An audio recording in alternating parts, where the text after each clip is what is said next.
ಕೂಡ ನನಗೆ ಆ ಥರ ಬಂದಿಲ್ಲ. ಬಂದಾಗೆಲ್ಲ ನಮ್ಮ ಮುಖಂಡರು ಅದನ್ನು ಅಟೆಂಡ್ ಮಾಡ್ತಾ ಇದ್ದಾರೆ. ಮತ್ತು ಏನಾರು ಆ ಥರ ಪ್ರಾಬ್ಲಮ್ ಇದ್ದರೆ ನಿಮಗೂ ಅನಿಸಿದ್ರೆ ನಂಗೆ ಹೇಳಿ, ಅದು ನಾವು ಹೋಗಿ ಅಟೆಂಡ್ ಮಾಡ್ತೀವಿ.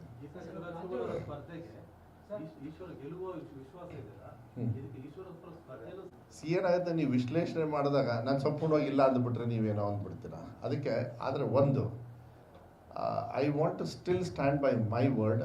ಮುಂಚೆನೂ ಕೂಡ ಬೇರೆಯವ್ರ ಒಡಕಲ್ಲಿ ನಮಗೆ ಗೆಲುವು ಅವಶ್ಯಕತೆ ಇಲ್ಲ ಅಂಥೇಳಿ ನನ್ನ ಅನಿಸಿಕೆ.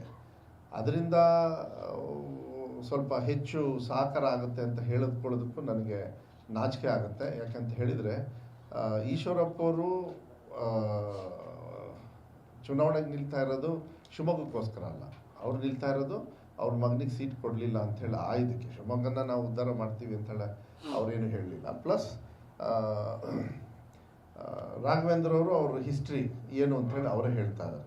ಸೊ ನಾವೇನು ಹೆಚ್ಚು ಬೈಬೇಕಾಗಿತ್ತು ಅದನ್ನು ಅವರು ಕೆಲಸ ಮಾಡೋದ್ರಿಂದ ನಮಗೆ ಸ್ವಲ್ಪ ಇಲ್ಲಿ ಕೆಲಸ ಮಾಡೋದಕ್ಕೆ ಜಾಸ್ತಿ ಅವಕಾಶ ಆಯಿತು. ಅದು ಬಿಟ್ಟರೆ ಇನ್ನೇನು ಕಾಣಿಸ್ತಾ ಇಲ್ಲ ನಮಗೆ ಅದರಿಂದ. ರವಿಕುಮಾರ್ ಡಚ್ ರೋಸ್ ಕೃಷಿ ಮಾಡಿ ವರ್ಷಕ್ಕೆ 2 ಕೋಟಿ ಗಳಿಸ್ತಿದ್ದಾರೆ. ನೀವು ಕೂಡ ಅವರಿಂದ ಕಲಿಬೇಕಾ? ಅವ್ರ ಜೊತೆ ವಿಡಿಯೋ ಕಾಲ್ನಲ್ಲಿ ಮಾತಾಡಬೇಕಾ? ಈಗಲೇ ಫ್ರೀಡಮ್ ಆ್ಯಪ್ ಡೌನ್ಲೋಡ್ ಮಾಡಿ. ಆಬ್ವಿಯಸ್ಲಿ ಏನಾಗ್ತದೆ, ಇವರಲ್ಲಿ ಅವ್ರು ಏನೇನು ಮಾಡ್ಕೊಂಡು ಬಂದಿದ್ದಾರೆ ಅನ್ನೋದನ್ನ ಅವ್ರ ರಾಣಿನ ಅವರೇ ಹೇಳ್ಕೊಂಡಿರ್ತಾರೆ. ಅದು ಮೋಸ್ಟ್ಲಿ ಐ ಥಿಂಕ್ ಮತದಾರರ ಮೇಲೆ ಅದೇ ನಾನು ಹೇಳಿದ್ದಲ್ಲ, ಅವ್ರು ನೋಡ್ತಾರೆ, ಅವ್ರು ಗಮನಿಸ್ತಾರೆ. ನಾನು ಅದನ್ನ ಗಮನಿಸೋದಕ್ಕೆ ಹೋಗೋದಿಲ್ಲ. ಅವ್ರು ಏನು ಕಚ್ಚಾಡ್ಕೊಳ್ತಾರಲ್ಲ ಅದು ಯೂಶಲಿ ಅದು ಬರ್ತದೆ, ಇಲ್ಲ ಅಂತ ಹೇಳಲ್ಲ.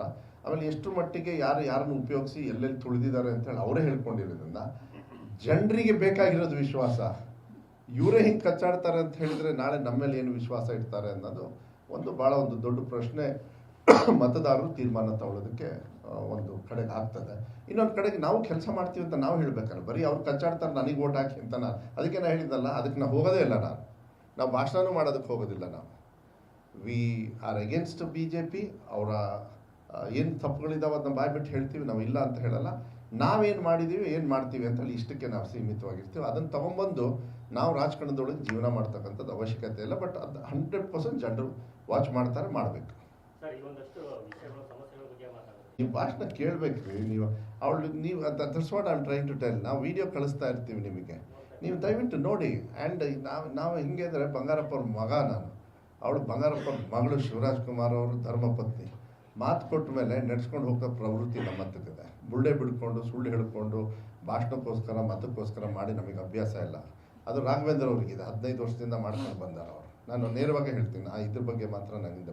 ಅದಕ್ಕೆ ಅವ್ರ ಬಾಯಲ್ಲಿ ಗೀತಕ್ಕವ್ರ ಬಗ್ಗೆ ಕಾಮೆಂಟ್ ಮಾಡೋದಕ್ಕಾಗಲಿ ಏನೇ ಆಗಲಿ ಅವ್ರಿಗೆ ಯೋಗ್ಯತೆನೇ ಇಲ್ಲ, ಅವ್ರ ಪಕ್ಷದವ್ರಿಗೆ ಯೋಗ್ಯತೆ ಇಲ್ಲ. ಗೀತಕ್ಕವ್ರ ಬಗ್ಗೆ ತುಲಾಭಾರ ಮಾಡೋದಕ್ಕೆ ಆಗದೇ ಇಲ್ವೇ? Because she is not a public representative at. But you were before you ask a question to somebody who's nothing in that position. ನೀವೇನು ಮಾಡಿದಿರಿ ಅನ್ನೋದನ್ನ ಹೇಳಬೇಕಾಗ್ತದೆ. ಅದರಲ್ಲೇ ಅವ್ರು ಸೋಲ್ತಾ ಇದ್ದಾರೆ. ಆ್ಯಂಡ್ ಅದರಲ್ಲೇ ಸೋಲಿಸ್ತೀವಿ ನಾವು, ಅದರಲ್ಲೇ ಸೋಲಿಸ್ತೀವಿ. ಗೀತಕ್ಕಂದು ನಾನು ನಿಮಗೆ ವಿಶ್ವಾಸ ಕೊಡ್ತೀನಿ. ನಾನು ಅದಕ್ಕೆ first you remember I am not an agent.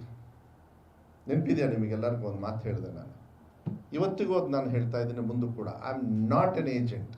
I am got to work with her. ನಾನು ಅವಳ ಜೊತೆಗೆ ಕೆಲಸ ಮಾಡ್ತೀನಿ. ಶಿವಣ್ಣ ಬಂದು ಯಾಕೆ ಮಾತು ಕೊಡ್ತಾರಂದರೆ ನಾನೇ ಗ್ಯಾರಂಟಿ. ಬಿಕಾಸ್ ಅವಳು ಕೆಲಸ ಮಾಡ್ತಾಳೆ. ಅವ್ರು ಬಿಟ್ಟರೆ ಇನ್ನು ಶಿವಣ್ಣ ಅವ್ರು ಇನ್ನೇನು ಮಾಡೋಕ್ಕಾಗ್ತದೆ? ಬೇರೆಯವ್ರು ಬಂದು ಟೀಕಾ ಟಿಪ್ಪಣಿಯನ್ನು ಶಿವರಾಜ್ ಕುಮಾರ್ ಅವರ ಸಾಧನೆಯನ್ನು ಭಾಳ ಹಗುರವಾಗಿ ರಾಜಕಾರಣಿಗಳು, ಇಲ್ಲ ನಮ್ಮ ಮನೇಲಿ ಒಬ್ಬ ಕುಟುಂಬದ ಒಬ್ಬ ವ್ಯಕ್ತಿ ಹಗುರವಾಗಿ ಮಾತಾಡೋದಿದೆಯಲ್ಲ, ಅದು ಎಲ್ಲಿಗೆ ಗೊತ್ತಾ ಪರಿಣಾಮ ಆಗೋದು? ಅದಕ್ಕೆ ಉತ್ತರ ಕೊಡೋ ಬದಲು ಅವ್ರ ಅಭಿಮಾನಿಗಳು ಇರ್ತಾರೆ ಶಿವಮೊಗ್ಗದಲ್ಲಿ. ಅದ್ರಲ್ಲಿ ನೀವು ಇಲ್ಲಿದ್ದೀರಿ ಕೆಲವರು, ಅಲ್ಲಿ ಹೊಡೆಯುತ್ತದು, ಅಲ್ಲಿ ಬುಡುಕು ಹೊಡೆಯುತ್ತೆ. ಅದಕ್ಕೆ ಅದು ಇನ್ನೂ ಹೇಳಲಿ ಅಂತಲೇ ಕಾಯ್ತಾ ಇದ್ದೀನಿ ನಾನು.